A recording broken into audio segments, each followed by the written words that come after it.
কাতলা মাছের একটা দারুণ রেসিপি শেয়ার করব, মালাই কাতলা। এটা তোমরা রুই, ভেটকি বা কাতলা এই তিনটের যে কোনোটা দিয়ে বানাতে পারো।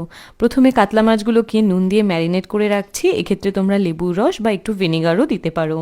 এইবারে 25 গ্রাম মতন আমন্ডকে আমি গরম জলে ভিজিয়ে খোসা ছাড়িয়ে নিয়ে নিলাম।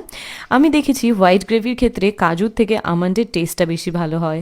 আর দিলাম 2 চামচ সাদা তিল, 1 চামচ চারমগজ আর দুধ, সব দিয়ে একটা পেস্ট তৈরি করে নিচ্ছি।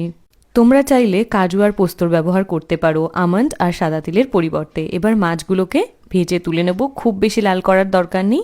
সেই মাছ ভাজা তেলে দেবো জিরে আর শুকনো লঙ্কা, পেঁয়াজ বাটা দিয়ে একটু ভাজা ভাজা হলে দেবো 1 চামচ আদা রসুন বাটা আর 1 চামচ মতন কাঁচা লঙ্কা বাটা। সাথে দিচ্ছি নুন আর জিরে গুঁড়ো। কাঁচা লঙ্কা বাটাটা এখানে পরিমাণ মতন দিয়ে দেবে, কারণ আমরা কিন্তু আর গুঁড়ো লঙ্কার ব্যবহার করব না। সব ভাজা ভাজা হলে বাদাম বাটাটা দিয়ে তেল ছাড়লে অ্যাড করে দেবো 3 চামচ মতন ফ্যাটানো টক দই। দইটাকে কিন্তু আগে থেকে ফেটিয়ে রেখো, না হলে অনেক সময় কেটে যেতে পারে। আর দিচ্ছি সামান্য চিনি টকটাকে ব্যালেন্স করার জন্য। এবার দেখো ভালো মতো তেল আবারও ছেড়ে দিলে দিচ্ছি 1 বাটি জল, হাফ বাটি দুধ দিয়ে ফুটতে থাকলে এবার ভেজে রাখা মাছগুলো দিয়ে দুপাশটা খুব ভালো করে ফুটিয়ে নেব।